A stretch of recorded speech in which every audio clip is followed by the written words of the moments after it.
Thank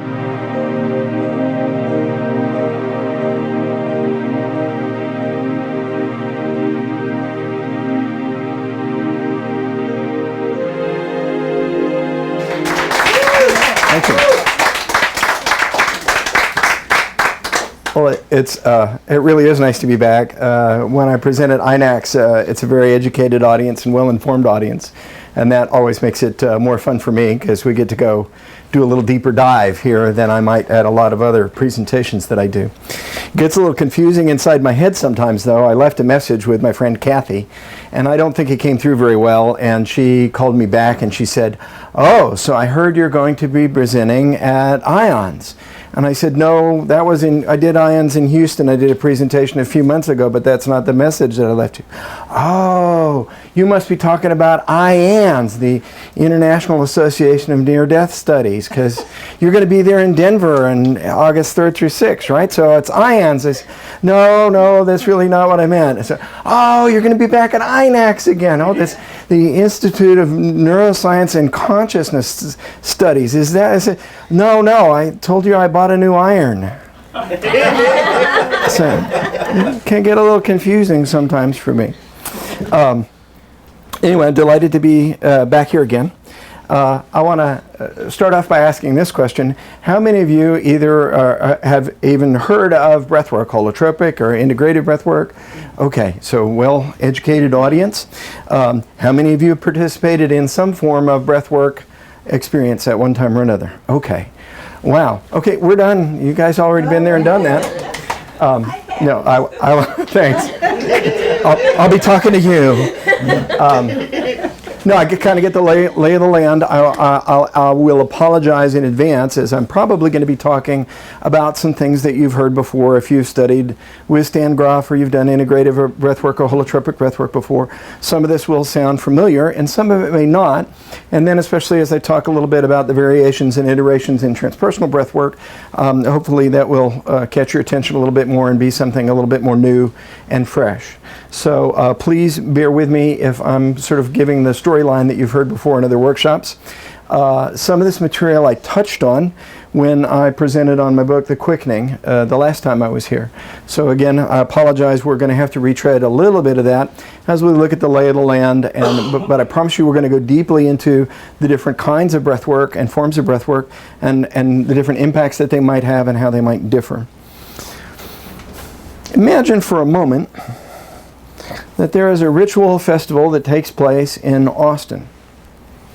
And it's, not South by Southwest. And in this ritual, it's both a deeply cultural ritual and it's a deeply spiritual ritual.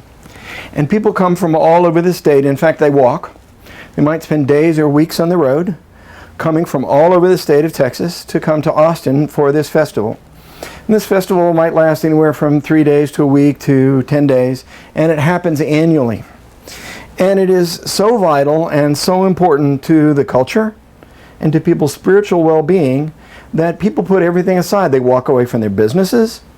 If they're fighting battles, they put down their weapons on both sides, and there's a truce called, and they come to Austin for this festival. And in this festival for 3 days, or perhaps a week, there's ritual cleansings.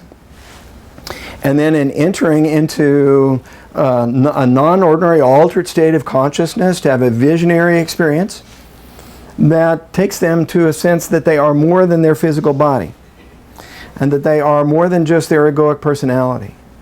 And literally the entire culture participates in this, okay? And it is absolutely vital to Texans, imagine, that they do this, and that if you talked about, well, we're not going to do the festival anymore,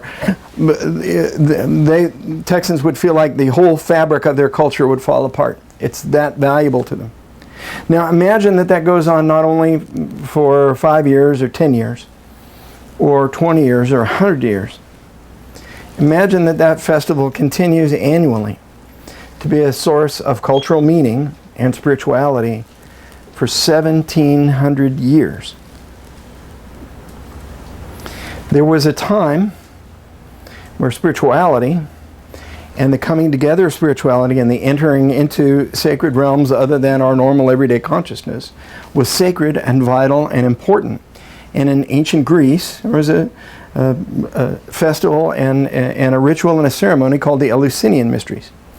Now, I am not an expert in Greek mythology or Greek philosophy, so I won't belabor the point. But for 1,700 years, people came together, and in fact, there was a sacred pact that they weren't allowed to talk about what they saw, what the mysteries were. And it was punishable by death. They took it very, very seriously. And so, in fact, we don't know a lot of what happened at the Eleusinian Mysteries, except for that was part of the sort of a symbolic journey into the underworld, and then a reemergence from the underworld. So imagine some sort of festival where, you know, if it were taking place in current day Austin, we'd be using high-tech lighting and music and surround sound and INACS, and I mean, you know, just the very best of the very best. And the most important and brilliant spiritual teachers of our time would come to Austin to participate and to teach and to be a part of this transformative experience. And that it was a part of an absolute part of the fabric of our culture. And that's what the Eleusinian Mysteries were for 1,700 years.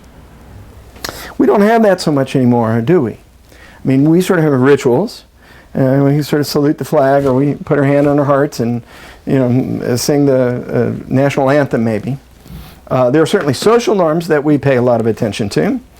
If you don't believe me, you guys already know this, and nobody ever told you this, but you learned it automatically. When you walk into the elevator, which direction are you supposed to stand? Facing the numbers, right? And the doors? Yeah, you're supposed to face the numbers. Okay, and where are you allowed to look if you're on the elevator? Right ahead. Well, yeah, you can look at the numbers, or you can look at your shoes. Okay? And it's a social norm, and it's a ritual, and there's a lot of agreement about that, even though it's not spoken very much. And it's very important to people. And if you don't believe me, you can take me as an example. My friend and I, Eddie Kilvasa, back in the 70s, when we were in our 20s, decided that we would be very curious in our little experiment to find out what would happen if we broke with social norms. So we walked into the elevator, and as the doors closed behind us, we did not turn around and face the numbers. We turned around and faced the people in front of us. And we looked right at them. And we did not move. And we very slowly whistled the theme to Leave It to Beaver. The March of the Teddy Bears.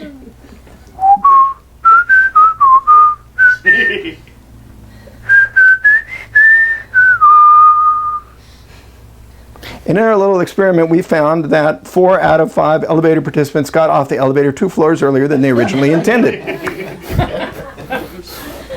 But we don't take much ritual seriously these days. But there was a time where it was taken very seriously. According to Cayce Taylor, in a wonderful book called The Breathwork Experience, she says non-ordinary states of consciousness have been an integral part of spiritual traditions for centuries. Evidence going back to European cave paintings illustrates that shamans, and by the way, both are acceptable for you English major, shaman or shamans with an S, have been using non-ordinary states of consciousness in ritualized activities for at least 40,000 years. Anthropological research studying nearly 5,000 cultures discovered that 90% of these cultures studied had some kind of institutionalized way to enter into a non-ordinary state or an altered or a transcendent state of consciousness. There was a time where this was just part of the culture, but not so much anymore, not so much in the West. Okay. Now, if you look in different traditions and cultures, you can find ways. Anybody got, is anything coming to mind for anybody? Outside of breathwork, I mean? Anyone? Walking. South America. South America, ayahuasca. Yeah, ayahuasca festivals. Or churches. Siberia. Very good. And Catholic. I mean, the Christians, I just watched a movie on that. They have mushrooms in their stained glass. Wow, we need to be moving to Russia. This is mostly in France and... Yeah, That's fascinating. Wow. Okay, so there's a Christian tradition for this. Yeah. Okay, we think about a walkabout, the Australian Aboriginals going out and spending time away in nature. We think about people fasting or going without food or water. You know, I got Moses in the desert and Jesus for 30 days and 30 nights.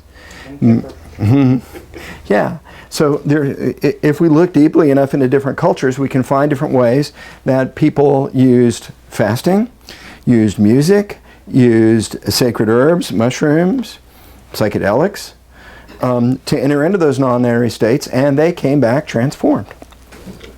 But these days, not so much anymore.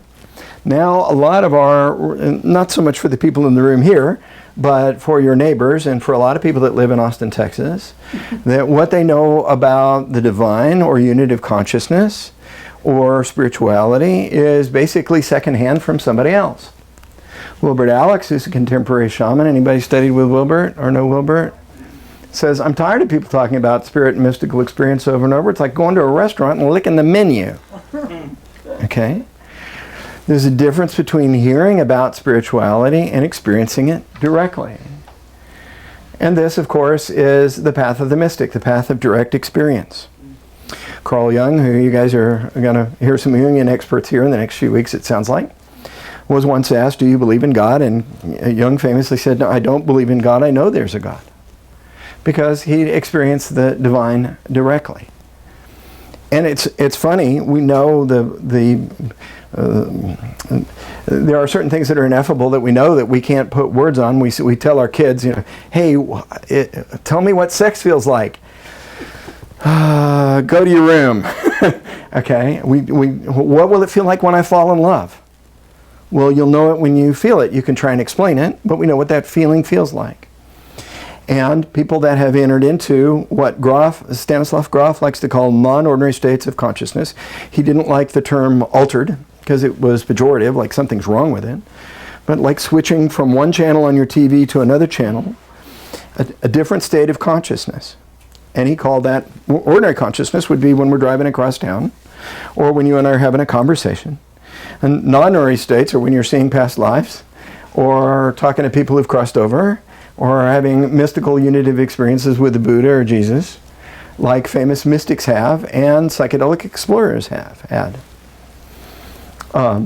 So the path of the mystic is one of direct experience. Let's see. When you think about it, the heart of all religion always starts with somebody having a direct experience. Somebody goes to the top of the mountain, as I say in my book, they shake God's hand and they see the truth of everything, and then they come down and then they try and pass it on to the masses and say, we got these 10 commandments here. Well, how do you translate the ultimate into rules or dogma? And so it's not a good idea to kill people, okay? So don't kill people, and don't be jealous of your neighbor's wife. I mean, really, come on, that's not going to, and don't take from people. It's just not a nice thing to do. Which, if you have a transformative spiritual experience, for the vast majority of people that have a transformative experience, all of that stuff's off the table anyway, right? There's no rules anymore. You just know you would never do that. Okay? So, mystical experience is the heart of all religions, and religions flow from them a direct experience of the divine, and then someone sort of institutionalizing that. And so the guy goes up in the mountain, has a transformative experience, he comes back down. First questions out of our mouth, especially this crowd, is, okay, what mountain were you on? Where'd you touch the face of God? What time of day were you gone? Did you eat anything special? Were you wearing anything? Well, I'm going to get all dressed up like the guy that touched the face of God, and I'm going to go up at 6:08 a.m. because that's when he saw God, and I'll go up there and I'm going to Mount so-and-so because that's where the experience is. Okay? Confusion between form and content. The content was this mind-blowing spiritual experience, and the form was being on top of a mountain. It may be that that's just where it happened to happen. But mystical experience is the heart and soul of all religion. D.T. Suzuki, a famous Zen master that brought Zen to the West, says, although mysticism has been frequently misinterpreted, boy, that's for sure, and it's been even condemned, there's no doubt that it's the soul of religious life. And it's what gives to a faith its vitality, its fascination, its sublimity, and stability. It's those consistent spiritual experiences where we know what's true. We're not just nodding our head along with the preacher and going, okay, whatever you say. Whenever a faith becomes conventionalized and devoid for some reason from its original enthusiasm, mysticism, direct experience of the divine, inevitably comes to the rescue.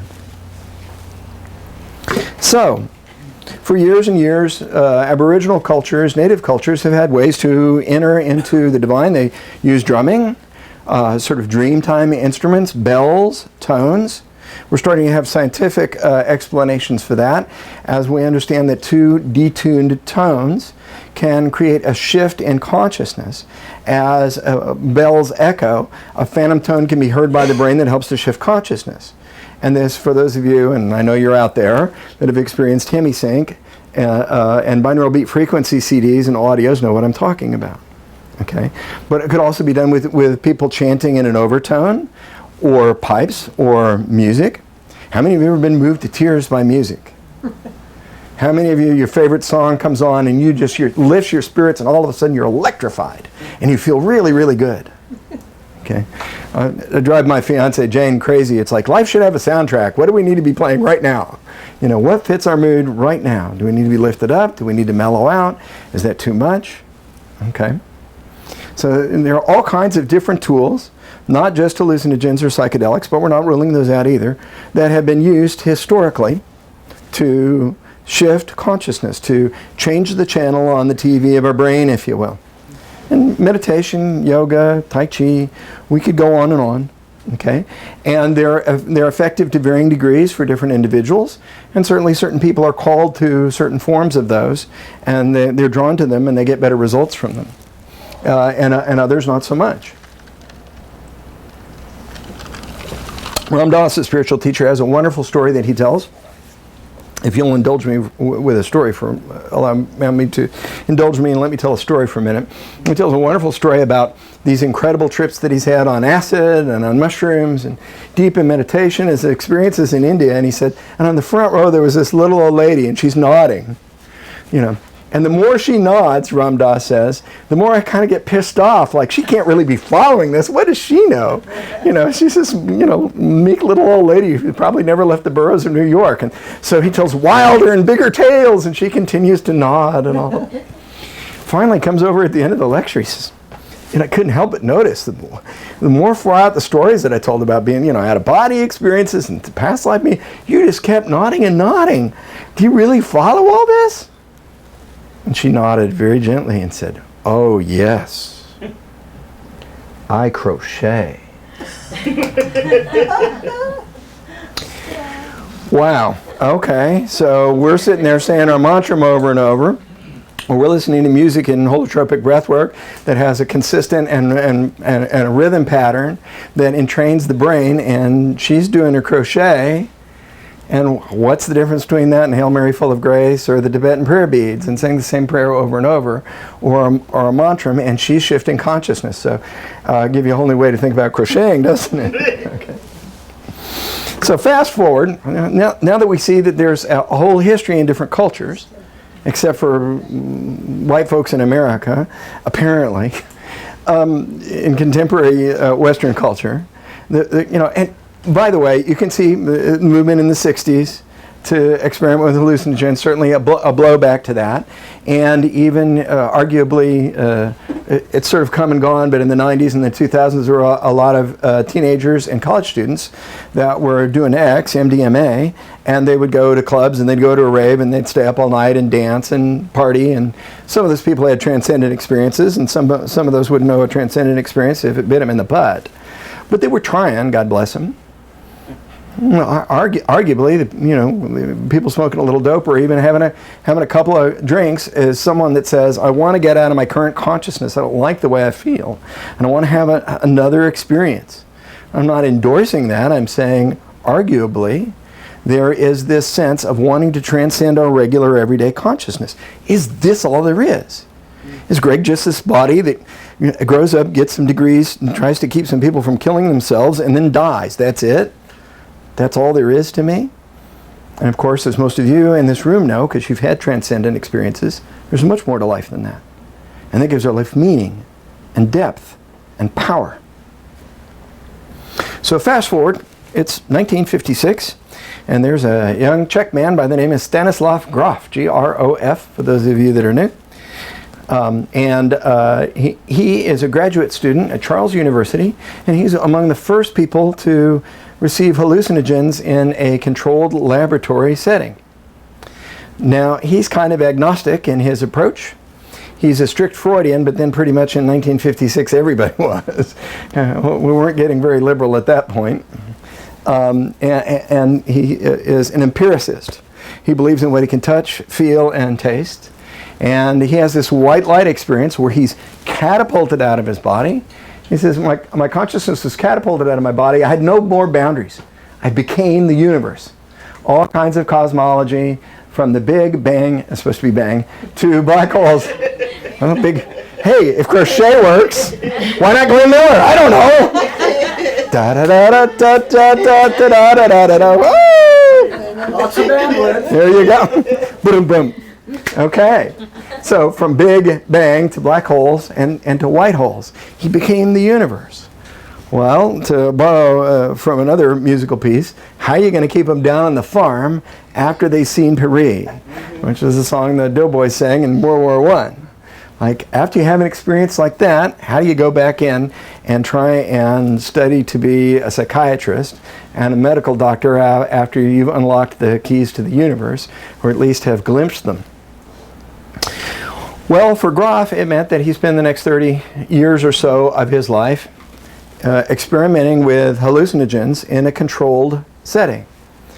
And I've often heard the jokes told on TV is, you hear movie stars say, I experimented with drugs in my 20s. Yeah, like there was a guy with a white lab coat who came over, I'm giving you a measured dose of psilocybin. No. They were doing shots and street drugs and in a hot tub with Tim Leary with half-clad co-eds. Okay, not a lot of scientific rigor here. But what I want to assure you, and as most of you know, for Stan Grof, there was a lot of scientific rigor. They were given measured doses of different hallucinogens, and to all different kinds of people, including people that were depressed, murderers, thieves, people from all different kinds of spiritual and religious, and even agnostic and atheistic backgrounds, and they had some pretty profound experiences. And Grof, very typically in his experiments, would give the measured dose of whatever the substance was. He would often play music, sometimes powerful symphonic music, and the person would have their experience, and as they came back down from the experience, they would share the content of that experience, the symbolic content, and Grof would then work with the client to integrate the experience so that it made sense. Now, there are a lot of people in the audience that do this every day, and by that I don't mean you drop acid every day. How many of you guys follow your dreams? Raise your hand. Yeah. Okay? And that's what we do essentially. We say, okay, this is unconscious content, or maybe connected to collective unconscious in some dreams that are predictive or unitive experiences or includes apparent spirit contact. But we take, no therapist in the world would go, that's something that came from your unconscious, we're not going to pay any attention to that. No, we rake it across the coals, we explore it. What does that mean? Why do you think you were, naked in H-E-B fondling a cantaloupe in front of this woman that had big breasts? What connection do you make there? We want to explore what that unconscious content is and help the client make sense of it. As therapists, we do that. And as explorers of your own dreams, you guys probably do that too. You may even come up with your own dream symbology over time. How many of you had powerful dreams that either unearthed something that was profound and life-changing for you, or even predicted the future? Raise your hand. Yeah, about 90% of you. And I will guarantee, Bob, that this is not a random sample of, Joe Blow and Jane Blow out there in Austin, Texas, a committed group of seekers here. But nonetheless, you can see how important that material is. And he would, and I say this because you will see when we come back around to transpersonal breathwork, you'll see why this is so important, the integration of the material and the processing and the questions about the material, and why I think that's so important. So Grof would help them integrate and understand the material. And there were stories told about people that were longtime addicts that after 1 to 3 trips on LSD no longer were addicted. They quit alcohol. And it's very interesting to note that I heard someone talking about 12-step tradition while we were coming in, that the height of the AA phenomena is to have a spiritual experience that transforms our life. And that, in fact, one of the founders of AA had such a transformative experience. And what is not always, the story is always told or emphasized in AA circles, is he was under the effects of a hallucinogen when he got that cure. Again, I'm not endorsing it. I'm saying that's the importance of the spiritual experience. And that allowed one of the founders of AA to largely stay sober for a period of decades. So all of these Grof found these experiences to be vital and important and continued to do research. And he concluded that if they were used with the appropriate set and setting, which, by the way, any fans of Andrew Weil out there? You know, Dr. Weil, the Santa Claus guy with a big beard and the bald head, all new agey and holistic and everything, who got his start where? In botany, studying drugs, and coined the term set and setting along with Tim Leary. Yeah, along with Tim Leary, and the idea that the experience was was dictated, at least in part, by the mindset of the individual and the setting in which it was taking place. Imagine dropping acid in a war zone, and you're probably going to have a pretty bad trip. Okay? In a peaceful, beautiful, supportive, loving environment, it's liable to go in another direction, a positive one. So, Grof experimented with all of this and concluded, he called his work psycholytic therapy, and concluded after years of research that if they were used in the appropriate set and setting, and the appropriate drug for the issue at hand, that they could be enormously healing. And then Tricky Dick came along. Y'all remember Dick Nixon, I guess? And in the mid-1970s, he pulled the plug on all the research, basically. The Congress, and maybe with good reason. There was a lot of abuse of the drugs that were supposed to be used in controlled settings, and everybody was freaking out about it, and a lot of abuse and misuse. And so it no longer was fashionable for the government to grant the licensing for people to do experiments with hallucinogens. So imagine your Stan Grof and your life work has been about using hallucinogens to bring about healing for people with major depression, bipolar disorder, alcoholism, drug addiction, and you've got this vast library of research and these astonishing results, and now you can't use them anymore. Pretty frustrating. I think it was about that time that Grof went to Esalen in California and was a scholar in residence there. And in working with people, he started to explore other ways to shift consciousness. And one of the things that he would do, have people lay down in a room, and he would play beautiful, moving, evocative music for people. And very typically, kind of have them lay in a circle. Sometimes he'd have them hold hands. And something would happen partway through the music, and someone would have a shift in consciousness.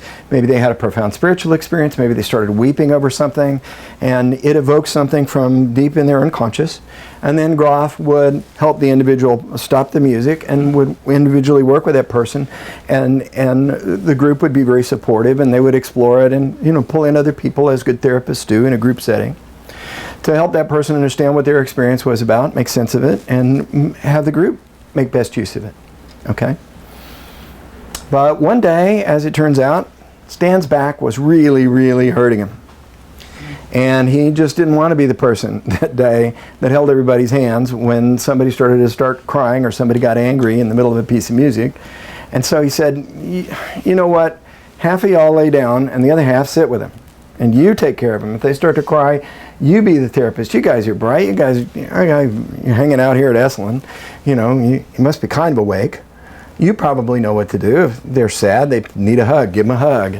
If they're angry, ask them what they're angry about. If they're having a transformative spiritual experience and they're smiling big and tears are coming out of their eyes, don't mess with them. Leave them alone. Let them have it.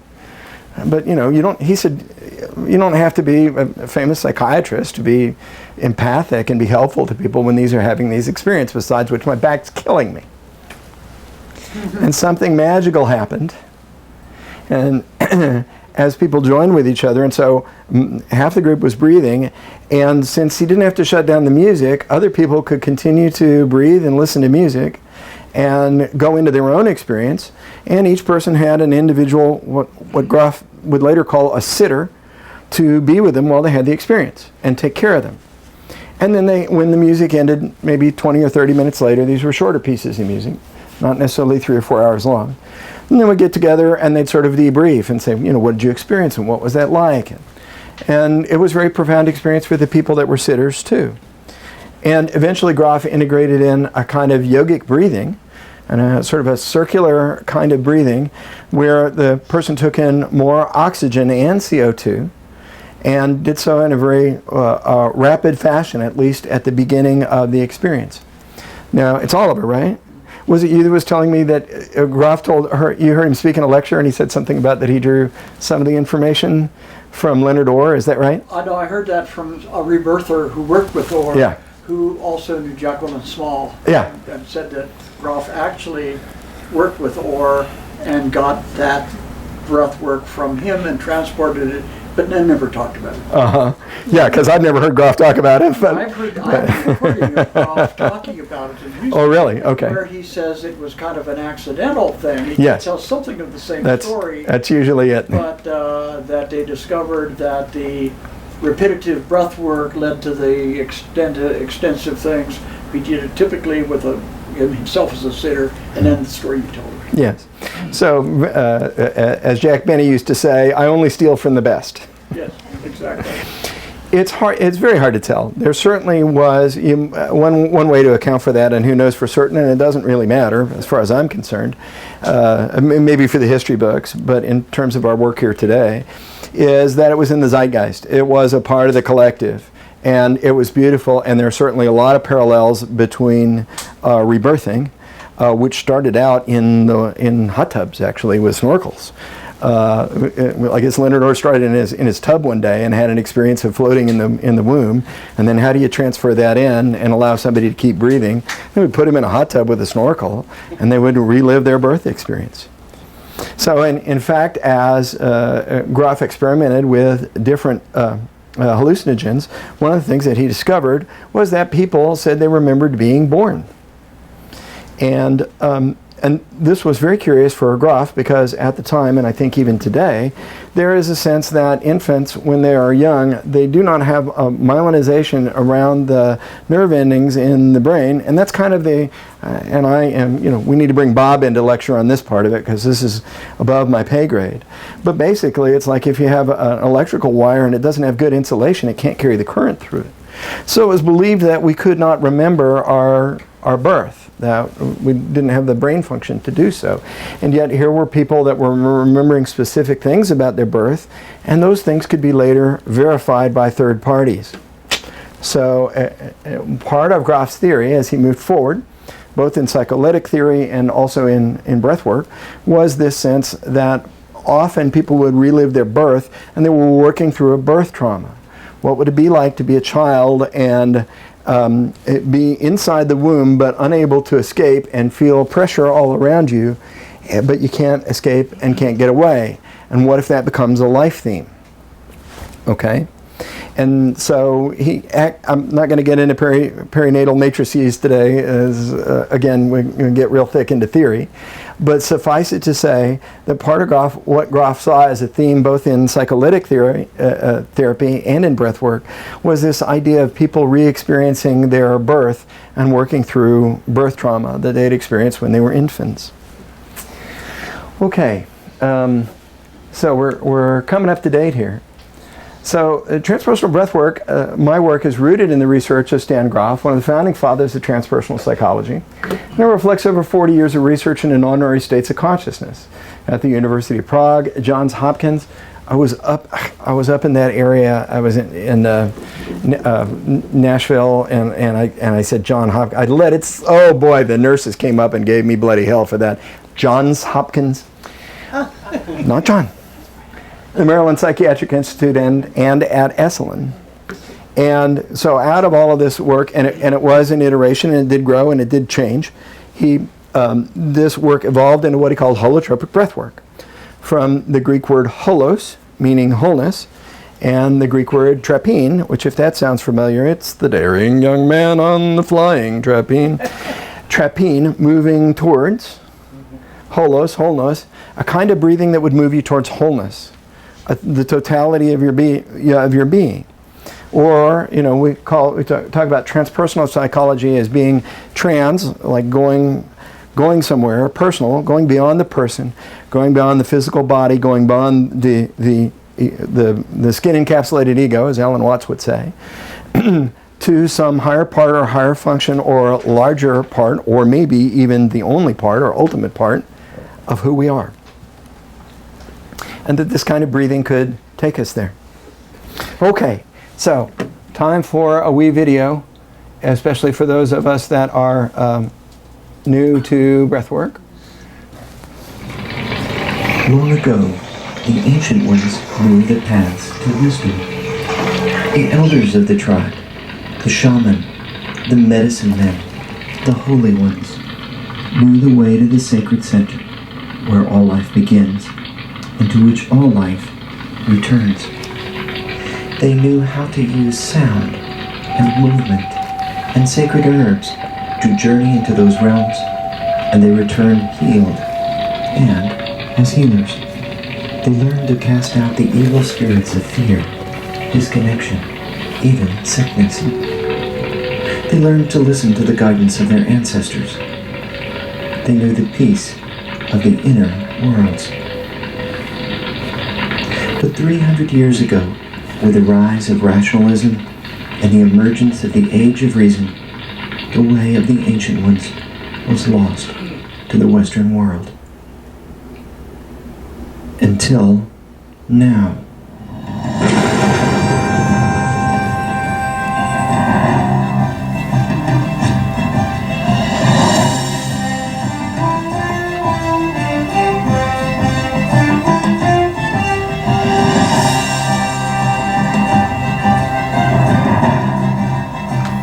See, all you got to do is crochet. I've been down that hole.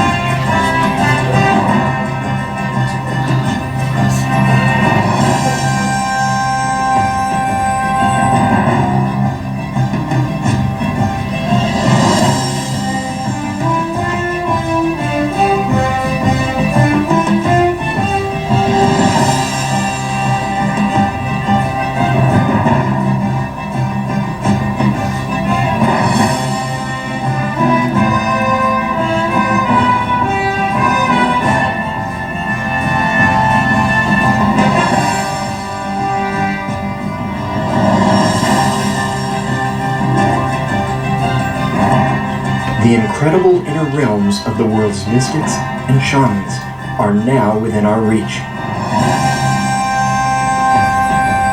Transpersonal breathwork is rooted in the groundbreaking clinical studies of Dr. Stanislav Grof, one of the founding fathers of transpersonal psychology. Breathwork draws on decades of consciousness research and millenniums of shamanic tradition. Now, mystical states of awareness can be catalyzed on demand without the aid of hallucinogens or psychoactive drugs. Transpersonal breathwork combines ancient breathing techniques with individual support, sacred setting and intention, and powerful evocative music, from tribal drumming to sweeping symphonic scores, to automatically shift consciousness towards the inner realms. These protocols actually temporarily change the chemical composition of the physical body, increasing the alkalinity in the bloodstream, inhibiting cortical functions, and igniting activity in parts of the brain that process memory and emotions. What kind of experiences do people report during breathwork?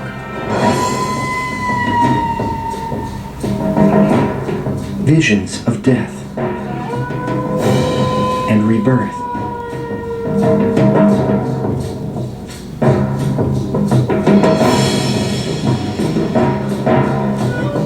Spontaneous communication with those who have crossed over.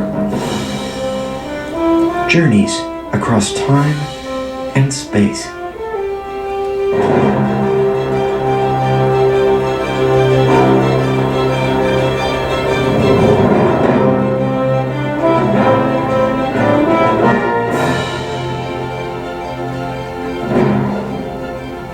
Access to the Akashic Records, the universal book of knowledge.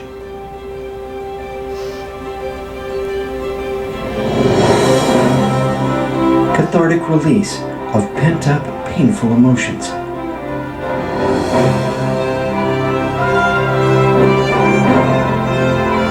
communion with angels, ancestors, or guides.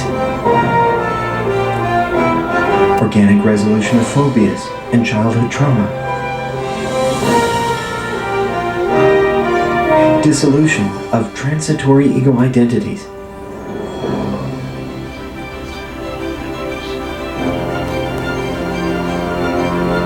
And a recognition of the higher self. Memories of past lives and visions of the future. Ecstatic union with the divine. Even out-of-body experiences.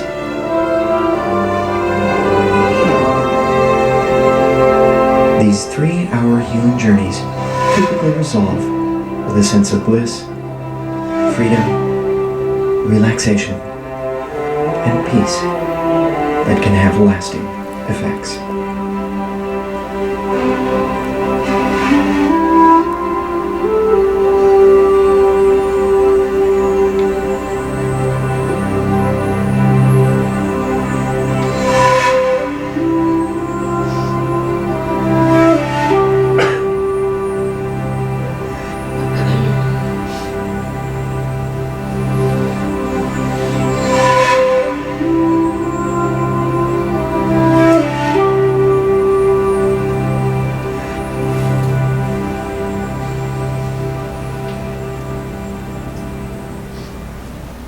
So, how does breathwork work? What are the protocols of it? And this is true for all the schools of breathwork, the major schools that I'm aware of. They use a yogic breathing technique, okay, which is an accelerated kind of breathing, a circular breath, a deep breath in, there's no holding at the top, an exhalation, and there's no holding at the bottom, so that the breath is constant. It includes powerful evocative music. What kinds of music? Incredible African drumming. In my work, we use sometimes sacred and mystical music from all around the world, from India, from Africa. I use peyote songs that are used in the Native American church when they do peyote. That's Native American drumming and singing for peyote rituals. All different, really powerful movie music. We don't usually play Gone with the Wind or the Star Wars theme because that might create its own associations in your mind. And so breathwork folks as a whole don't usually program music that is wildly familiar to you. Although if you're a big fan of movies, you might notice an obscure theme coming now and then, or a song. And of course, you never know who's going to be out there. I played a piece that was in Latin, and the woman freaked out and worked through some stuff with her physical father because the lyrics, which I didn't realize were in Latin, was about God smiting people. And that was the God. It worked out perfectly. Interesting synchronicity. And for everybody that didn't speak Latin, it went right over their head. For her, it brought up all these memories of her father, who was a deeply religious man, but also one of those people that said, spare the rod and spoil the child. A sacred set and a sacred intention. Sacred setting and intention. We're not doing drugs on the weekend. We're not just doing breath work for the F of it. We are doing it because we want to transform ourselves. We want some larger sense of who we are. We want to feel that connection to the universe. We want to not hear the truth from somebody else or read the research. We want to know it ourselves. We want the direct experience. Okay? And so we go in surrendering to the experience with an openness and with a sacred approach, and a lot of perhaps more so in transpersonal breath work than in Grof's work, but really trying to build a strong sense of community even before the experience begins, which makes it safer, and a strong relationship between the participants and the group leaders needs to be built in, and then people can go deeper and they will feel safer. Group process and support, and finally expressive artwork and interpretation. In all schools, usually there's a drawing of a mandala, a sacred expression from an artistic or visual standpoint of what the experience meant to you. You do not have to be a famous artist or have any training or any skills. And you can draw a picture. It can be sort of literal, like pictures. If you had some visual experience and you saw yourself turning into a wolf, you might draw a wolf head.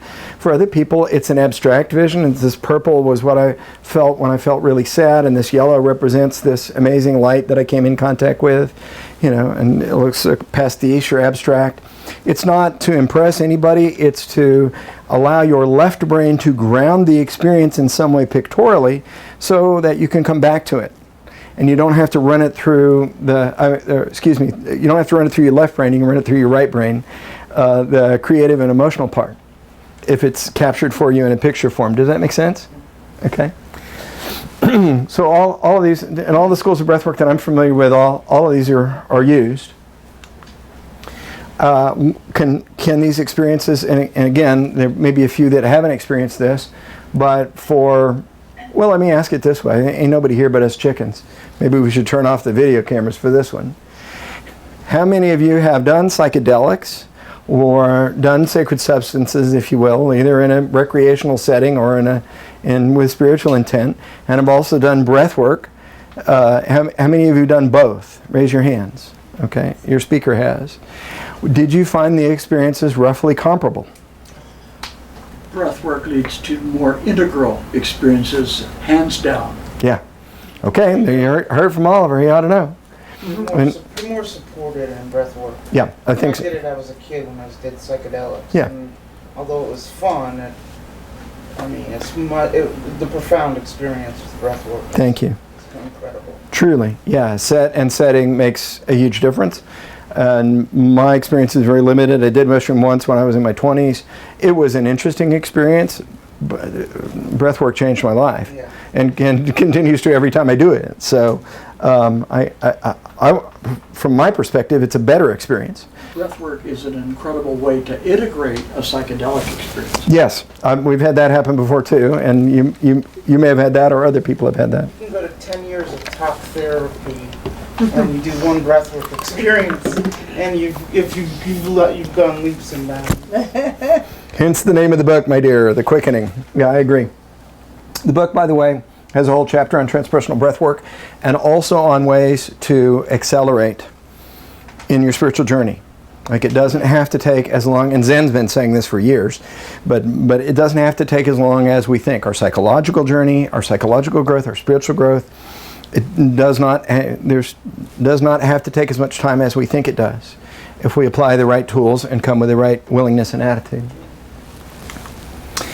So, I do a lot of work for the Association for Research and Enlightenment. How many of you ever heard of the American psychic Edgar Cayce?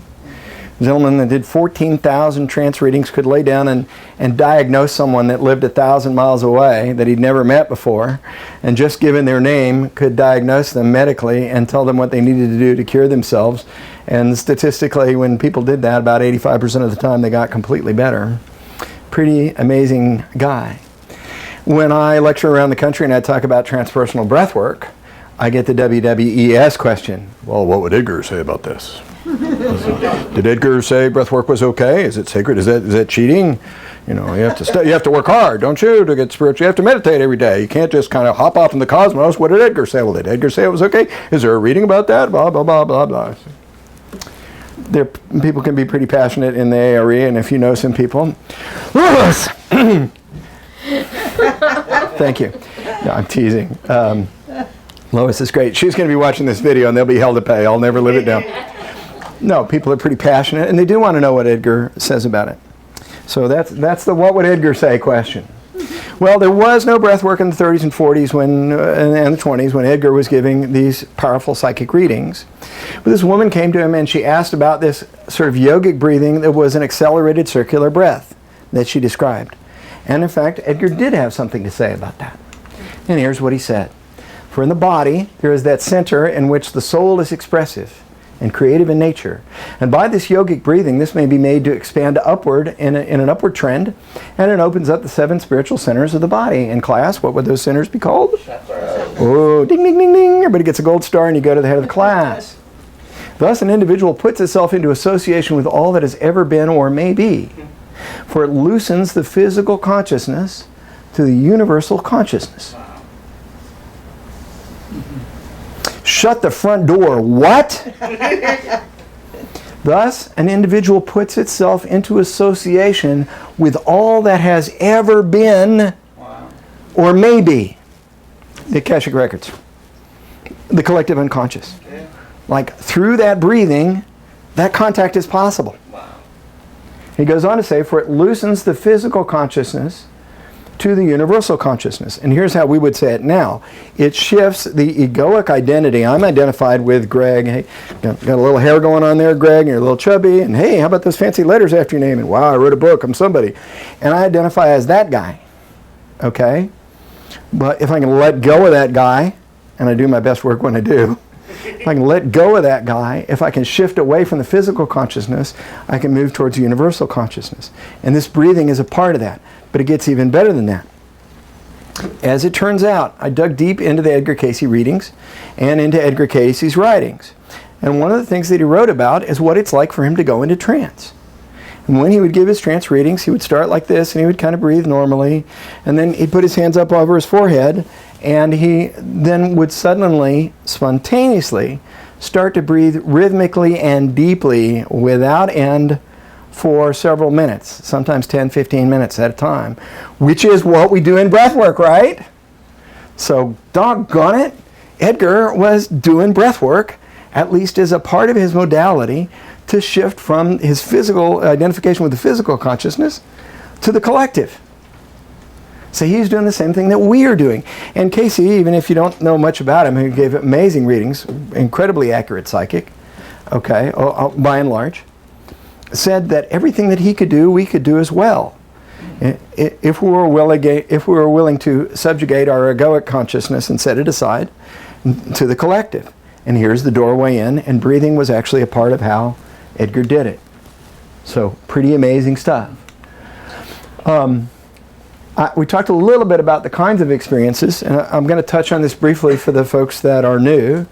What kinds of experiences do people have that are life-changing and profound? People say they remember past lives. People say things like, I touched the face of God.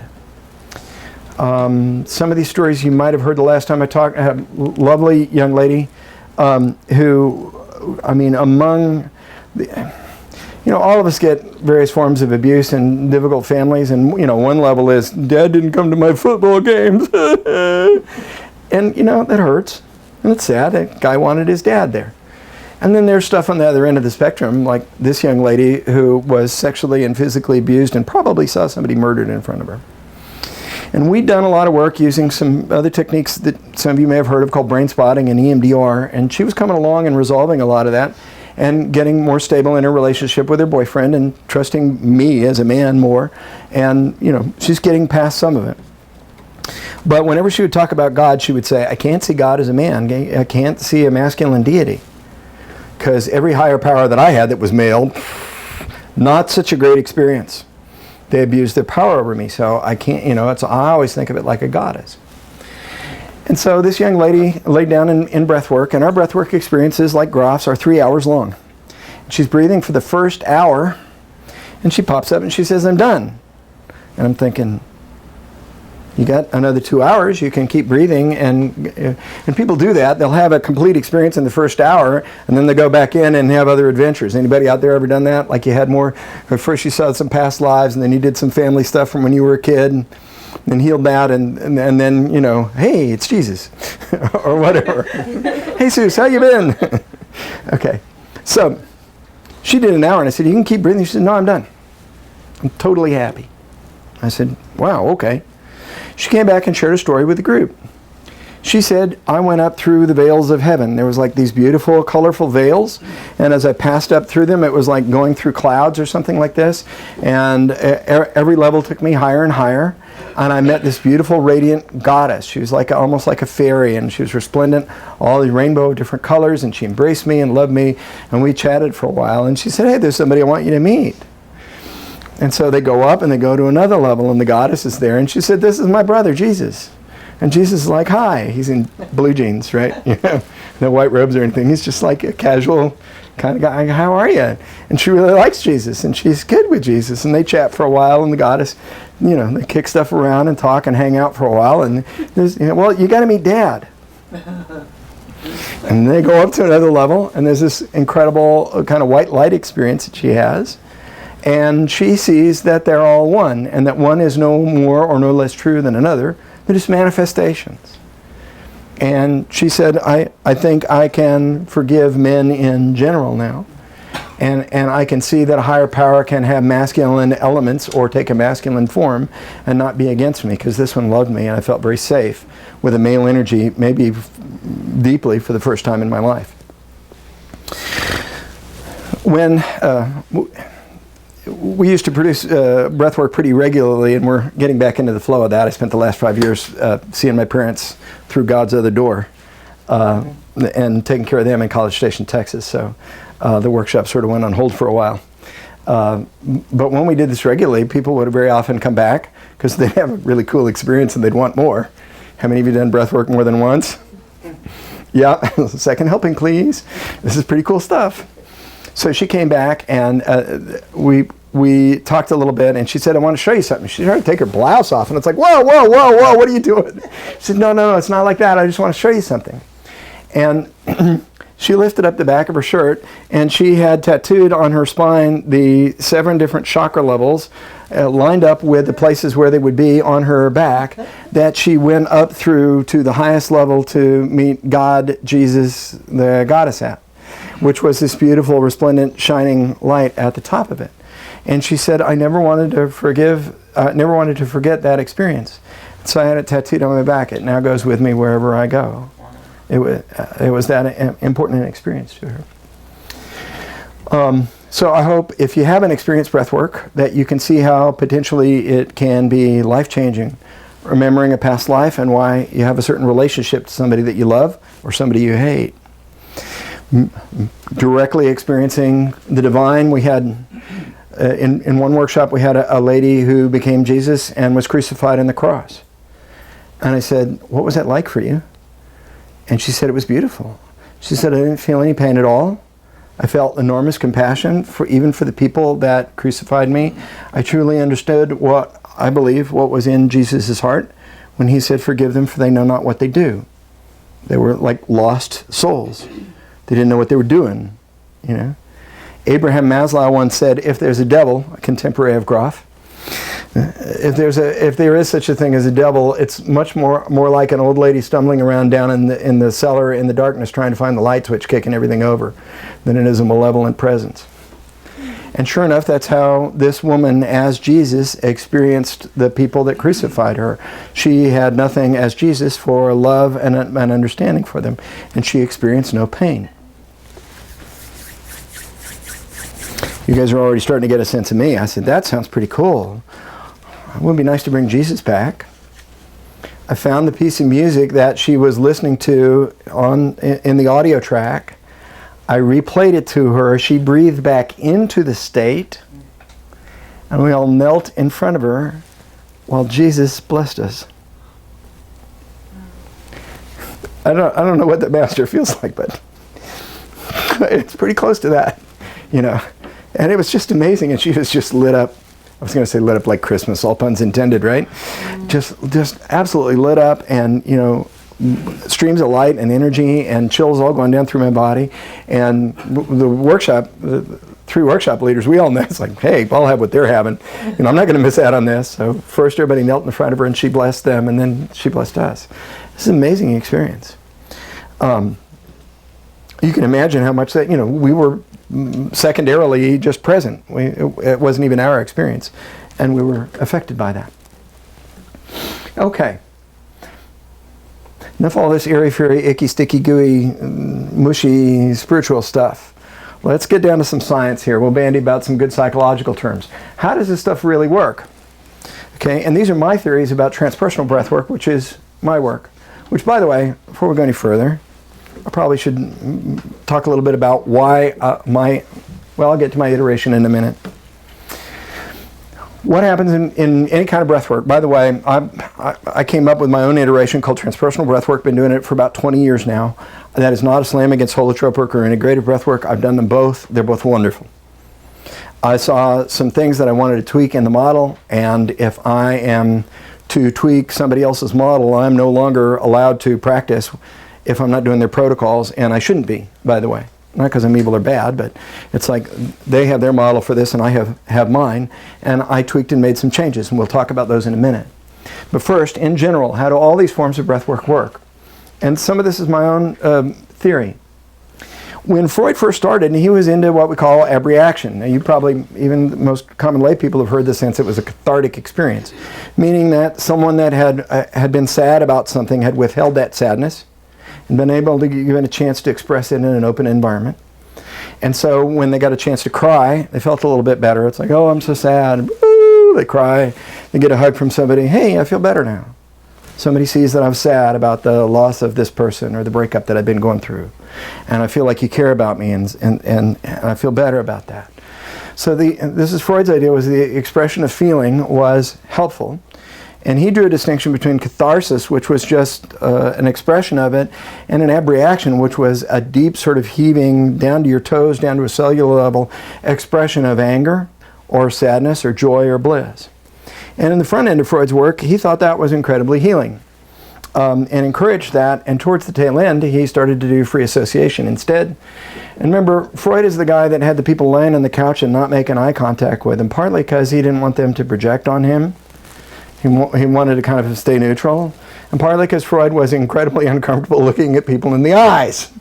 And I think that's important to remember. My guess is Freud didn't like people sobbing in front of him and did not quite know what to do with that. And so he got all heady. He was much more of an intellectual. Now, if I am working with an individual, what is your name, ma'am? Tish. So I come in and Tish is all sad about something, and she starts to cry, and I say, oh, I'm sorry, Tish. And as she cries, she realizes that we're in an office. In my office, I got a ranch-style office out in Georgetown, but there's still a massage therapist, you know, down the hall, and there's still some other people walking in. Did somebody hear me? Oh no, I can't do it. Or somebody starts to get angry. Okay. Because we're in a building, we're in an office. And how deep can you go? Well, as it turns out, pretty deep. But there's always the chance that someone is self-conscious, or they're upset, or they feel embarrassed. And especially if they grew up in an environment when they weren't allowed to cry. Will you settle down? What have you got to cry about? I'll give you something to cry about. Remember that? Or you're all happy. What are you so happy about? Settle down. Be quiet. We've learned it's not okay to be happy. It's not okay to be sad. It's not okay to be angry. Mommy doesn't like angry boys. So we learn to shut those feelings down. So we start to bring them out, and even in an office, even doing the best work that I can do, sometimes people will become self-conscious and shut it down. But what if you're in a room where the music's turned up way loud, and you're laying on a mat, and you're breathing and listening to music, and you want to go, nobody can hear you, except for your sitter. Because guess what? That music's turned up so loud, you have a sonic masking device that's going on in the room. How many of you have seen this in breathwork? Somebody over here is laughing their ass off. Somebody over here is weeping, you know. Somebody over here is giggling because they got the cosmic joke. Have you seen that? Anybody ever seen that? And it's all happening in the same room, and it doesn't interfere because the music's up enough to where it's largely masked. And we have 3 hours. And we're laying on the floor. If somebody gets upset, they can't pick up my coffee table and break it. But if somebody is laying on a mat during breath work, as a breather does, for 3 hours, and they start to move around and they want to go, rah, rah, rah, I hated my mother. Okay? And we start tossing pillows underneath their fists so that they don't hurt themselves. And they can make a lot of noise, and they can engage the entire body. And this is Peter Levine's work, for those of you that are familiar with trauma, okay, somatic experiencing, which allows all that energy out. Okay, so a full abreaction, and also what is become in Peter Levine's work, what is called freeze response discharge. I'm just going to touch on this because I don't want to get into too much psychobabble.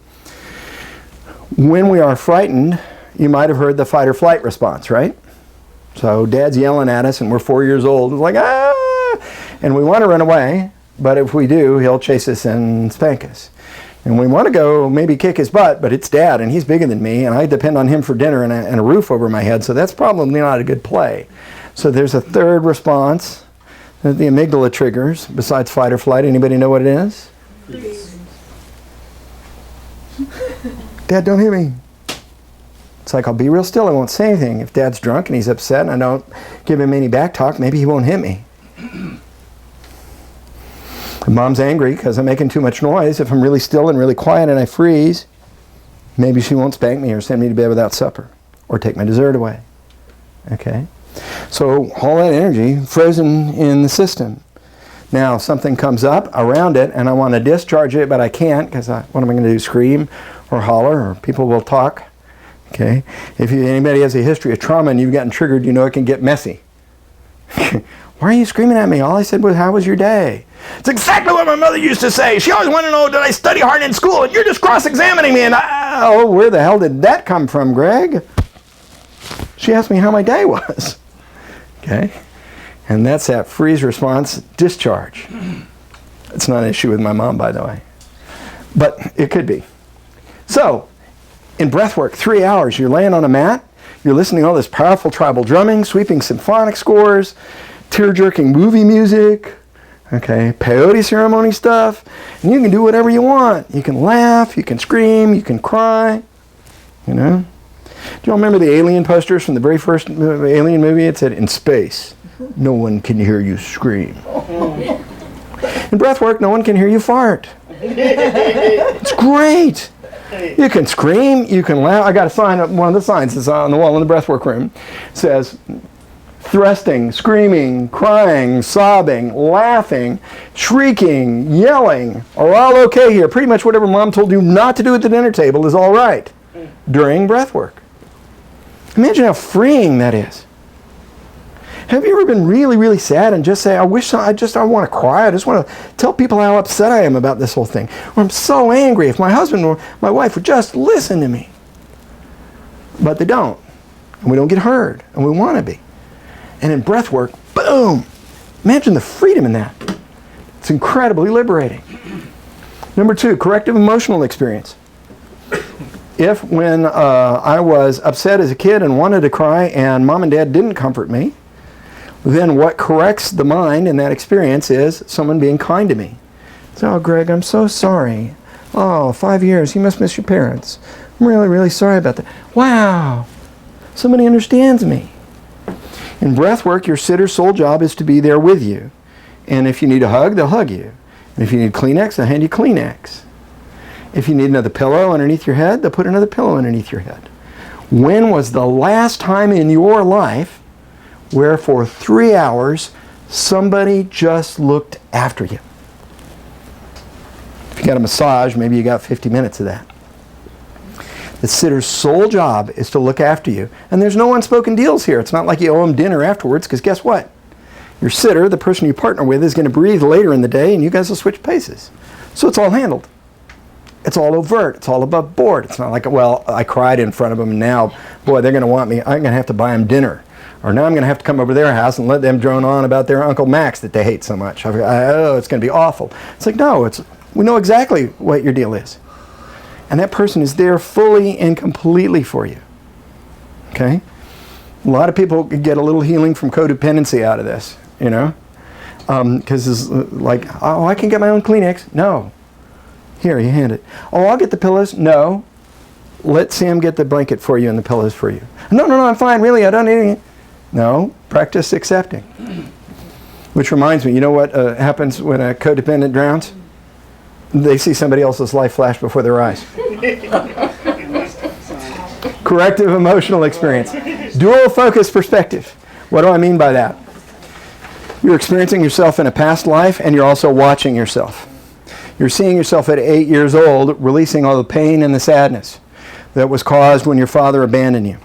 And you're weeping and you're crying, and part of you is totally identified with that 8-year-old, and simultaneously a higher brain function is watching the whole thing go on.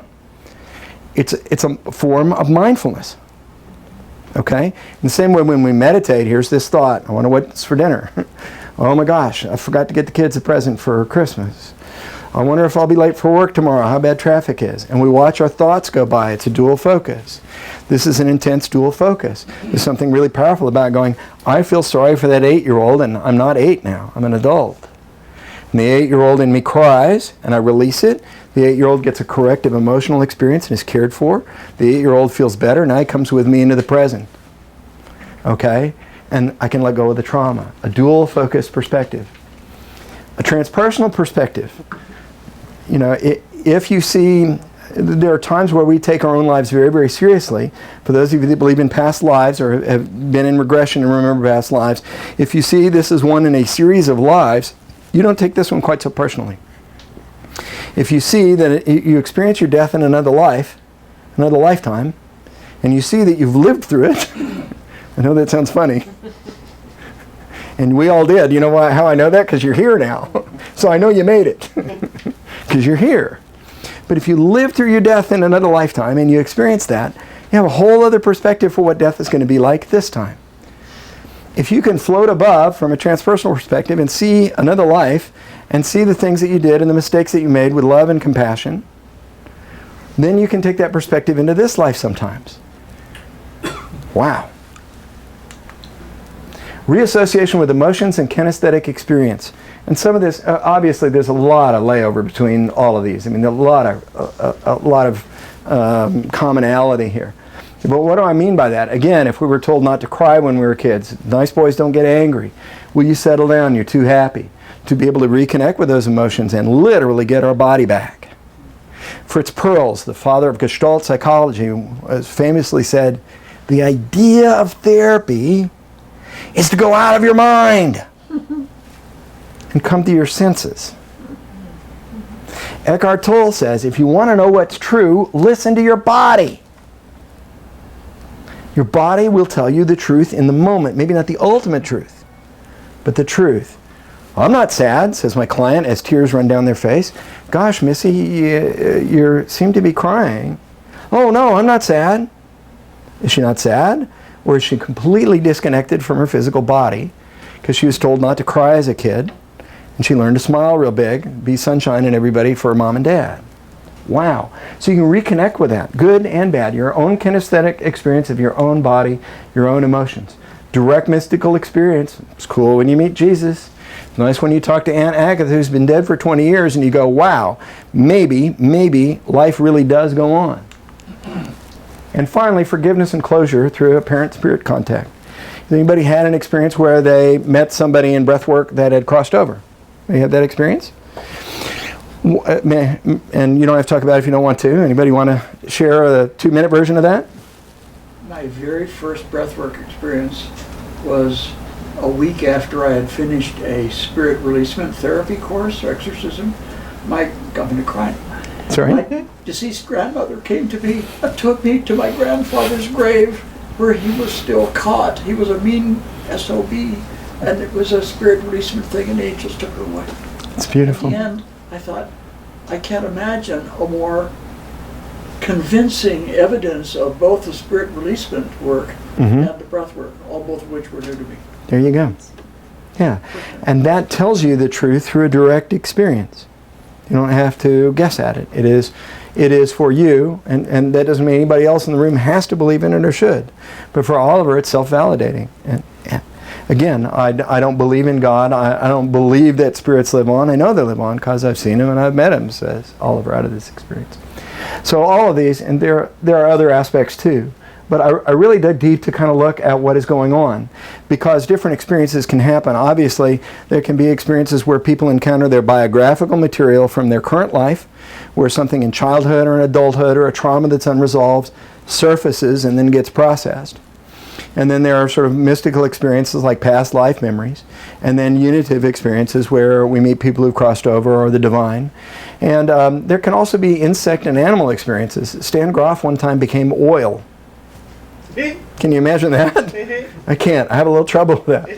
We've had people become animals, and then when they stand up and they're doing this, you know, and they say it was amazing because I don't know the first thing about eagles, but somehow I could see everything in perfect focus that was like, you know, 1,000 feet down. And as it turns out, eagles have a great vision, and they can see things at great distances. Another friend of mine that did breath work became a lioness, and she said it was the oddest thing. I could feel I just had a baby, and I had this lump of fat that was on the back of my neck, and as I could walk, I could feel it bounce back and forth, and it was the craziest thing. Do you know, human women store their baby fat a little differently. Do you know where lions store their baby fat? On the back of their neck. Really? Yes. Lionesses store their baby fat after they've given birth back there. To her knowledge, she had never heard that experience. An experience of being a Christian crusader, and forgive me, this is a bit macabre, in a breathwork experience I did with Tav Sparks, Grof's protege. And at the end of it, I was a crusader. After vanquishing my enemy, I took the sword, turned it after he was dead, and drove it into his heart. And then I knelt and prayed to the hilt, which formed a cross. Inside the experience, it was absolutely sacred. It's like, I am God's warrior. I have defeated evil. I am such a great person. And outside the experience, from the dual perspective, I'm looking at it going, holy crap, Gregg, holy crap. That's really dark, you know. But inside it was sacred. And I thought, am I making this up? And I did some research, and crusaders did that sometimes. They would use the hilt of the sword as a cross to pray to, as a way to, and they'd drive the blade through the heart of their enemies. I had no awakening or apparent knowledge of that. So some interesting perspectives, and it tells me why war is just, I mean, it's always been, even when I was a kid, I may have played Bang Bang as a kid and played Army Man or something, but it was absolutely, the reality of it was always absolutely abhorrent to me, and especially killing in the name of a religion. I did redeem myself that lifetime. Okay. So, Gregg, you want to draw some distinctions, especially since we have a well-educated audience here that is familiar with integrative or integrative breath work, Jacqueline Small's work, and Dr. Grof's work. What makes transpersonal breath work unique? The length of the session, we do 3-hour sessions at least. Grof does 3-hour sessions. Jacqueline Small's are an hour and a half. I have enormous respect for Jacqueline. I've had good experiences. I think the experience is richer and better if you will take a full 3 hours. It strikes me, if you're going to open up a can of worms like you do in breath work, you want to have ample time to really deal with it and get through it, and 3 hours seems to be optimal. So I'm with Grof on that one. Jacqueline Small takes a different approach. Progression of music. Last time I did holotropic breath work, they kind of do a brief induction where you relax and they kind of hypnotize you a little bit for not very long, and then all of a sudden you get hit with this like powerful drumming music, and it triggers trauma in you in a big hurry. I found that kind of frightening, and a lot of people did. It was like too much too soon. And Jackie's work starts the same way. Her music, progression of music, is supposed to be lined up with a passage through the chakras, starting at the root chakra, survival, going on up through the heart and through the throat, and then finally to the crown. So you get this really violent or intense or powerful music at the first, and then it gradually becomes softer and more quiet. But she makes a direct correlation. She has certain pieces of music that she says vibrationally correlate with the different chakras. Does that make sense? And then it goes through a progression, and it becomes increasingly more quiet and beatific and beautiful. Although I'm not going to give too many of the specifics of my approach, mine follows the hero's journey. It starts gently, it builds to excitement and crisis and defeat, and then a coming back, because that's everybody's life. It's archetypal, so the hero's journey is always going to be a part of it. And it's my belief that this leads to a better resolution. In Grof's work, I don't know Oliver or anybody that's done Stan Grof's work. Do you ever see somebody the workshop's supposed to be over and the 3 hours is gone, and 2 hours later there's some lady in the corner, and the sitters are working with her. I'm playing light with it. She's probably trying to work her way through to resolution. If we can work the music in such a way that it organically takes her to that resolution faster, or we allow a deeper ab reaction so that she can get there faster, do we really need to be there an extra 2 hours? And in transpersonal breath work, it's very rare that anybody stays late. We wrap up these experiences, we suture them up. Sometimes somebody's a little raw, but that happens. Does that make sense? Okay. So the progression of music follows the hero's journey. It ends with triumphant, incredible music, and then it drops back down into this beautiful, incredibly sacred space. A lot of strings, a lot of key changes, a lot of big sonic pools, those kinds of things. The didactic section on Friday night. If you study with Grof, and I have enormous respect for Grof, but Grof is Czech, and he's a psychiatrist, and he's a doctor, and you can't understand him. I study in the field, man. Take on some of his books. Keep your dictionary nearby. You know, never use a two-syllable word, Stan, when a 15-syllable one would do. It's incredibly dense. And I love Stan, and he's freaking brilliant.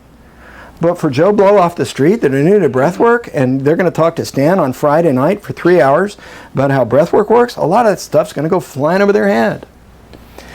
Enormous respect for Jackie. My experience with Jackie and her work is they go on the other way. It's all kind of very fairy, and where's the research?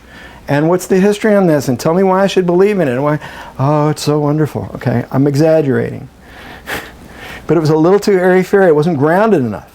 Friday night, you guys, when you guys come to Transpersonal Breathwork, you need to know how this stuff works. You need to know why it works. You need to know why you should trust us. You need to know what to expect in the experience in detail. So you won't be freaked out when your body starts popping around, or you start crying suddenly, or you find yourself flying around touching the face of God and hanging out with angels. We want to prep you so that in as much as possible, all your questions are answered. And that when we don't use psychobabble, we use a little bit maybe, but and we don't talk about perinatal matrices like Stan does, because that will confuse everybody. Okay? So our didactic section on Friday night is very clear. I do an extended invocation. We go at great lengths to integrate the experience. You remember Stan, when people came down from their drug experiences, would talk with them and work with, what did you experience? What did you see? What do you think that means? Respectfully, including to some people in the room, Dr. Grof thinks, and it's a beautiful idea, and it's often true, that people without a strong background in psychology, people without a master's or doctorate, can be incredible holotropic breath workers. I'm sure that is true. And I've seen some amazing facilitators. For my money, if you are going to open me up to all that has ever been or might be, you get me a freaking doctorate or a master's in front of me in psychology out there that's going to keep me from blowing over into psychosis. Okay? Because it's possible. It's never happened. It's not likely. We've seen some pretty scary stuff go down. We haven't lost anybody yet. Not to worry. But these are rich, deep, intense experiences. And I just don't know if I want a hairdresser from 6th Street trying to tell me about what my other lifetimes mean. Or holding my hand while I'm having a traumatic abreaction. I don't know if I trust her to have enough training to know what to do with me when I'm in a panic state, which can happen during breath work. Or people who have multiple personality disorder. Yeah, which got no business, respectfully, probably have no business doing it in the first place. Yeah. Okay? So, consequently, in terms of integration of the experience, Grof says when everybody comes together as a group after the breath work, everybody shares their experience and nobody gets to say anything. You can't give them any feedback. We're not allowed. So, oh, that's nice. Oh, okay. Fascinating. Thank you for sharing. Next. When I studied with Stan and Tab, it was like, I'm a therapist. It's like this person goes, I just don't know quite what this means. And I'm going, I could just like, tink, and introduce this idea and the whole thing will collapse. And I'm like, ah, because I can't say anything. Because I'm not allowed. Because we're not allowed to give feedback. And I can't do that. So I was a very, very good boy. And 3 hours later while we're having coffee, hey, George, you know, I was just thinking, tink. And George goes, oh, that's it. That's totally it. It's like, yeah, I kind of thought so. Tink. Okay. In the last 3 hours of the workshop on Saturday, after everybody's done their breathing, we come together, people process their experience. We use psychodrama. We can breathe them back into the original experience. We'll find the music that we're listening to, and if there's something that didn't get completed, we'll help them work it through. We can use psychodrama, we can use role play, we can use parts processing for those of you that are familiar with that kind of thing, different aspects of the self. And we can get in there and get our hands on it. Grof doesn't allow for that. And Jackie's approach, as I understand it, is to allow emotional venting, but not a lot of processing of it. Okay? And I don't, and anybody, I don't know if she certifies only therapists. Okay? So I have a little problem with that. Okay? We want to make sure that experience is integrated, and we want to use all the therapeutic tools at hand. I also don't want to force my interpretation on anybody. I want to be really clear about that. Grof is right. No one ultimately can tell anybody what that experience means but them. But we can help them. And when we help them, and when it clearly resonates, oh, that's it, Gregg, that's it, we know we've done our job. And there's nothing wrong with that. And finally, building safety and trust. Friday night's all about that. We all get to know each other. Everybody gets introduced around so that everybody knows at least one or two people in the room. We do use a lot of humor to present the material so that it's understandable and everybody's having a good time. Okay? We also do the breathing Friday night. We give everybody a chance because everybody's going, I'm going to do it wrong. Nothing's going to happen. Could never please Dad, so obviously I'm going to do this one wrong too, Gregg. And you know what? Friday night everybody does the breathing. We put on a little music, we do a little 5-minute section, and everybody's like, wow, my hands are tingling. Wow, I started to cry. I had this memory about my mom, and I was really sad about it. Wow, I just felt like the room lit up or something. And that's 5 minutes of breathing, okay? All of this also catalyzes the state faster. Most times, Grof says it can take up to 45 minutes to an hour to catalyze the state. The longer we do breath work and the better we get at it, a lot of people are there in 5 minutes. We've had people crying during the invocation, and they're obviously activated. So, and that means a deeper and a richer experience and a more full experience for their 3 hours. I'm sure I'm running way over already, aren't I? Yeah, we started slightly late, so you're doing, okay. I'd say about 10 minutes? Okay, 10 minutes, okay. I'll head in that direction. So fascinating work. How many of you are familiar with the idea of field consciousness? Or non-local consciousness, the idea that we're all joined? Yeah. So in the 70s, the Maharishi said, if we get enough people meditating in a given city, we'll see the crime rate go down. I think it was Chicago, where they did the experience. And sure enough, they said, only, what is it? Anybody know the study? It's like 1% of the population or 1% of 1% of the population. Anybody remember it? Anyway, they meditated, and sure enough, the crime rate went down. And Dean Radin, who was the first, you gotta love this, the first endowed chair of consciousness at the University of Nevada at Las Vegas. Wow. Sin City becomes enlightened, right? Okay. Huh? Yeah, and he's now on the board of Institute of Noetic Sciences. Dr. Dean Radin, particle physicist, did some research in 1995. And he said, that's a nice idea that people meditated and the crime rate went down, but there could be lots of other causal factors. We need something that can measure randomness versus non-randomness, coherence in the collective field of consciousness. And so he's got these gizmos that are called random number generators. Anybody familiar with these? Oh, yeah. Okay. It comes up with a series of zeros and ones over and over and over again.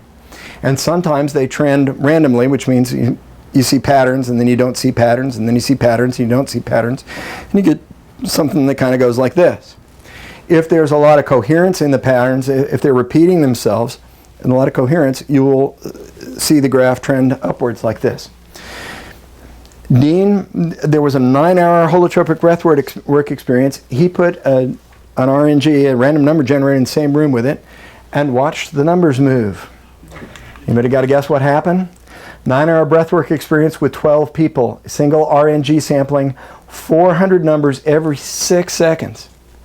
So this thing goes ching, and wait 6 seconds, and it goes ching, and it comes up with 400 numbers, a sequence of zeros and ones. And then the computer looks for patterns in it.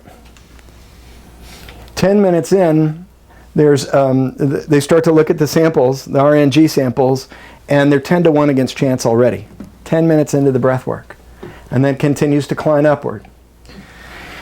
They did a control sample in the same room the following day with nobody breathing in it for 9 hours. And what they saw in the experimental room is patterns became increasingly more and more consistent and less random over a 9-hour period until the coherence level got increasingly higher until patterns at 9 hours were over 1,000 to 1 against chance.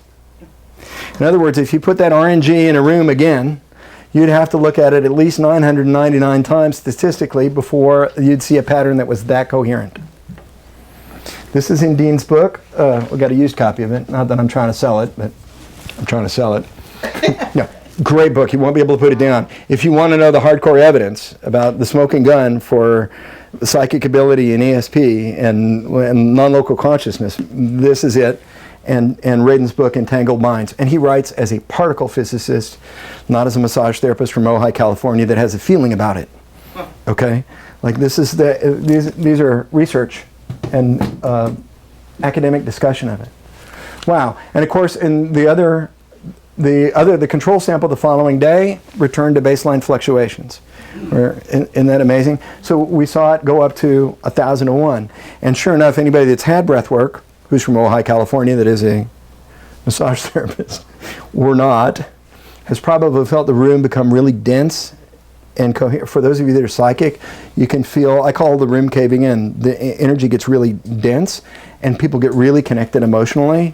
I'll start crying with somebody, or I'll start blissing out with somebody, or the sitter that is being with the person that's breathing will start to have a similar emotional experience alongside of them. It's amazing and genuinely beautiful. Deep, deep sense of connection.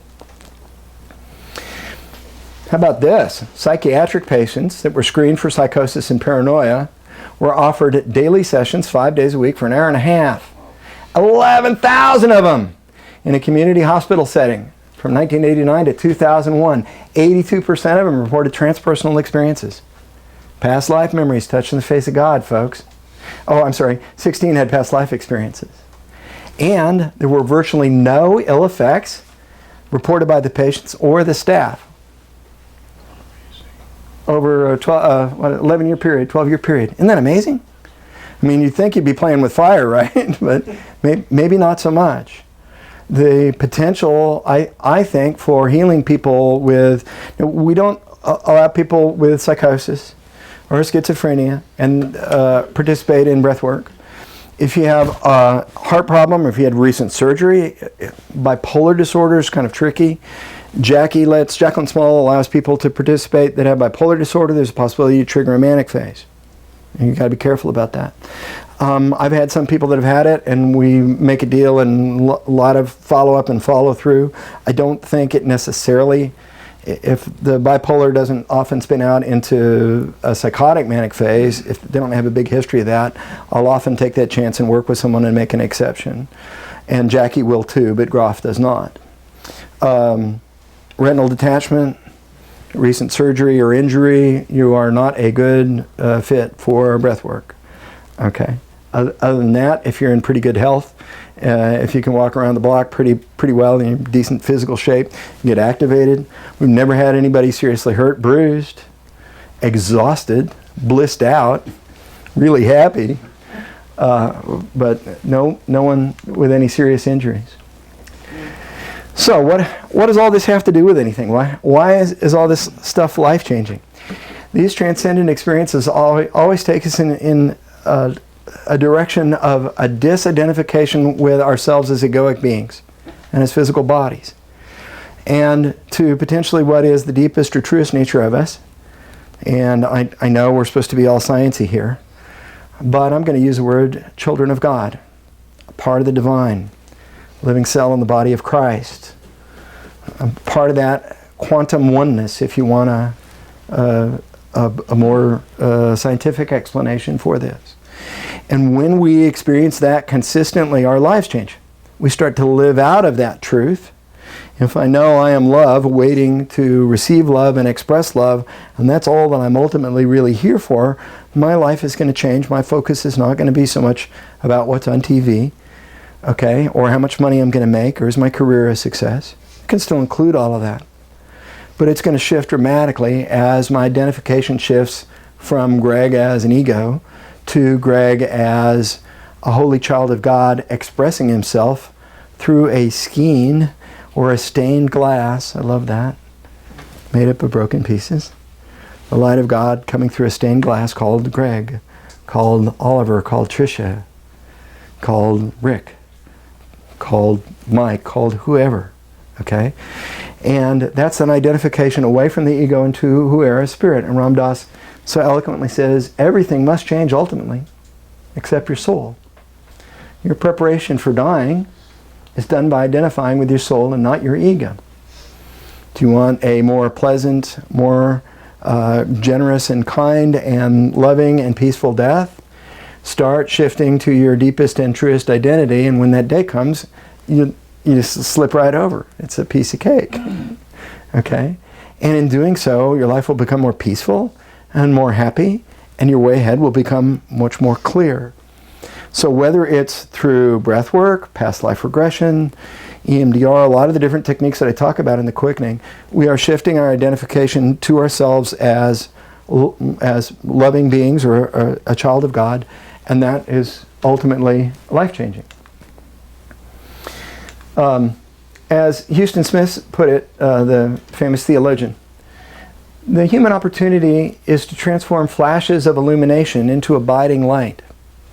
The idea that whatever we experience in breath work, if we can internalize it and integrate it and take it with us, and then live out of that awareness of who we are more deeply as loving beings, that we start to live out of that on a day-to-day basis. And of course, initially, it's like dipping into it over and over, and then over time, it becomes more and more true. We get the message. And as Ellen Watts said, we can hang up the phone and we can live out of the truth of who we are. That would be the ultimate goal for these spiritual practices. So, to that end, I would like to invite you all to the Transpersonal Breathwork experience. There are, I think, flyers in your paperwork. We will be meeting on Friday night from 7 to 10, and we'll do all the didactic. A lot of what you've heard here will be repeated, and you'll get to know the group. And then Saturday, we meet all day, starting at 8 in the morning, and half of the group will breathe, and the other half will be sitters with them. You need not bring a sitter. You can meet someone there. They breathe and have the experience. And we break for lunch for about an hour and a half, then come back in. You switch places with your sitter. Your sitter now becomes the breather, and you look after them. And correct me if I'm wrong here, holotropic and integrated breath workers, have you not had mind-blowing experiences being a sitter? As much as breathing. As much as breathing. Yeah, it's a different flavor, but it's just as good. To know that you love matters. To know that your care and concern matters. To be there for somebody when they're in their darkest hour. Think of all the times we wanted to reach out to somebody that was in pain and they pushed us away. And this is an opportunity to connect deeply with someone and to help them heal something often has been very, very painful to them for a long time. So it's a beautiful experience. And then again, the last 3 hours of the afternoon from 4 to 7 or so, we hear the stories, which are always amazing. We integrate the experiences. We make sure that people know what they mean so that they can carry that experience with them and it can be useful and not just, ooh, I was a pirate in the last life. You know, I mean, or, oh, touch the face of God, that was nice. Go back to chiseling everybody, you know, that I do business with. No, what does it tell you? What does it inform you about your life? How does it change you? What do you need to think about differently now that you know that God is real and that you have this connection to Him or her? Okay? So we flush all that out so that it's solid and understandable, and it might include an occasional dink from me as well, which I'm allowed to do in the Transpersonal Breathwork model, different from Stan. Okay. So. And did you say that it's not advisable for people with like multiple personality disorder or DID? Not a good idea. There is two. That other study, did that study that you talked about, I guess, did not include those?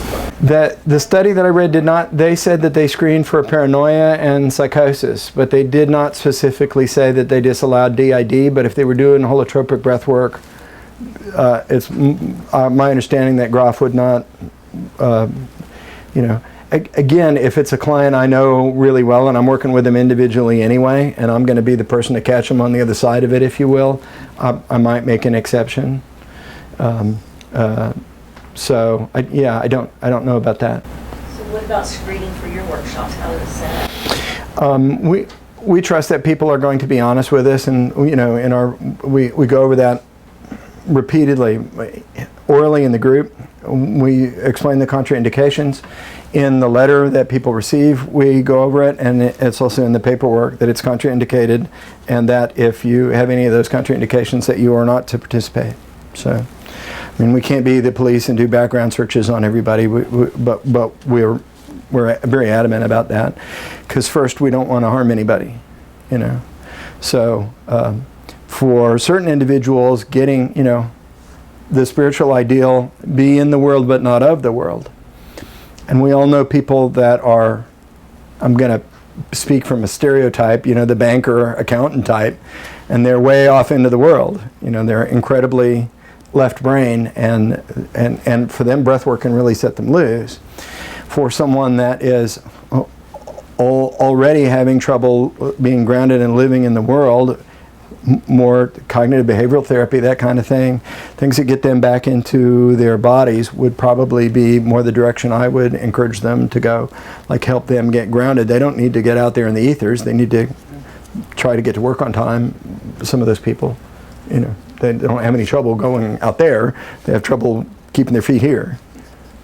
I always schedule therapy after I do breath work. Yeah. I always do that afterwards. Yeah, it's not, as part of the paperwork, we say there's a possibility that you might need follow-up therapy. My experience with that is most people don't. I don't, I can't speak, I didn't follow everybody's lives for the last 20 years in detail, but the participants that I know, most of them reach, again, we work hard to suture up and integrate so that they are well grounded. If the experience is so life-changing, there's a possibility that they could require additional therapy. But best I can tell, that's not typical in Grof or in Jackie's work or in my work. Haven't seen that. After your workshop, how would it work? You would go home and be able to do this yourself? Or find a close friend as a sitter? Or? It's a great question, and I will give you Jacqueline's line on that and my line and Stan's on that, and that is no. Okay, and there is no such thing as breath police, and I can't stop you. Having said that, some powerful things can happen. For those of you that have seen breathwork, you've probably seen some people get pretty activated and pretty out there. If the therapist and the group will stay with the person having the experience and follow it through, it will lead to its own conclusion, and usually does so in a relatively timely manner. But some of that requires or can require skill of the facilitators. That and I always say this. This is a true story, and it's not a horror story as much as it is funny when I think about it. There were some ladies in their 60s, and they came and did breath work. And she came to talk to me one day in therapy, and she said, I know you told us that we shouldn't do breath work by ourselves. And it's like, oh no. No, it's going to be bad. And I took a deep breath, and she said, but me and Gladys and Wanda, we thought, what the heck? So, we were out at the lake house and everything, and Wanda started breathing, and she went into, what did you call it? Oh yeah, a yogic sleep state. And we couldn't wake her up. And we're like trying to wake her up, and she won't come out. We don't know if she's in a coma or what's going on, and we can't ground her. And then we thought we'd call you, and then I thought, well, it's 4 a.m. He's probably not awake. It's like, yeah, probably not. I don't think we'll do that again, Greg. I don't think you should. Oh my God. I get it. So that's, and again, it could be fine. I don't breathe by myself. I will breathe with someone that has training, individually. Okay. Makes sense. Yeah, it does. And also, and people will back me up on this, the group is so cool. I do occasionally have people that come in and they want to do breath work in my office, and I will do that and crank up some music and do like an hour and a half or something in my office. But it's much more profound. Again, you think about what happens with field consciousness with the group, where 2 or more are gathered in my name, there will I be also. Man, that energy just gets really dense and amazing. And that's part of what makes the experience beautiful and safe and sacred as far as I'm concerned. Can you get good results doing breath work individually with a trained therapist? Yeah, you can. But I think the group is a lot more fun. What other contraindications are Let's see, off the top of my head, let's see if I can pull them up. Bipolar disorder, extensive psychiatric, serious psychiatric disorders, cardiac issues, okay? Untreated high blood pressure, if you're taking meds for it, you're probably fine because you're breathing differently, okay? And there's higher oxygen and higher CO2. Let's see, retinal detachment, okay? Only because when people get activated, sometimes they might, as they sort of build up energy to that release, that freeze discharge, they can be making noises and the growling and put the pressure like that, almost, pardon me for being so bold here, but kind of like when you're on the pot and trying to grunt one out, it's like, ah! And so that would mess with your retinas, and so we don't encourage that, okay? Show up sometimes? Sometimes. Again, all of that is okay. Grof, back in the days in Esalen, someone would start, have some sexual thing going on and trip and start taking off their clothes. We're not in Esalen, and it's not the 70s anymore, guys. We're at the Wyndham, the Wingate by Wyndham, and you keep your clothes on. We've had some people going at it, obviously not copulating, but wherever they're at, they're having a good time. Moving their hips and moaning and everything. Who knows? But they've been clothed. And the music's up, so what the heck? We trust the experience, and this is something different from shamanic breathwork, for example, where you set an intention. We do not set an intention in holotropic or transpersonal breathwork. It's always kind of a surrender. It's like, okay, God, universe, Jesus, Mother Mary, take me where you will. I'll open to my highest healing and open to the white light and the protection of the white light, and you take me where I need to go. You know best. So it's been interesting. Quick story, and we'll do some drawings. I had a young man, I may have told this story the last time I was here, so forgive me. Had a young man covered in tattoos. He was a graphic artist, really, really bright guy. His grandmother used to wake him up in the middle of the night and beat him. She'd get drunk, and she didn't like men, and he was handy, and he was small. So she'd just get up and beat him in the middle of the night. Can you imagine the kind of trauma that lays down for you? One version of trauma is you left your underwear on the floor, and so I'm going to scream at you or spank you, and at least you go, okay, I did something wrong. You wake up in the middle of the night, and you don't think I did something wrong. You think I am wrong, which is what this guy got left feeling. Like inherently who I am is bad, and I could just be beat for anything at any time. I don't even know what I'm doing wrong, but who I am must be wrong because I'm getting beat all the time.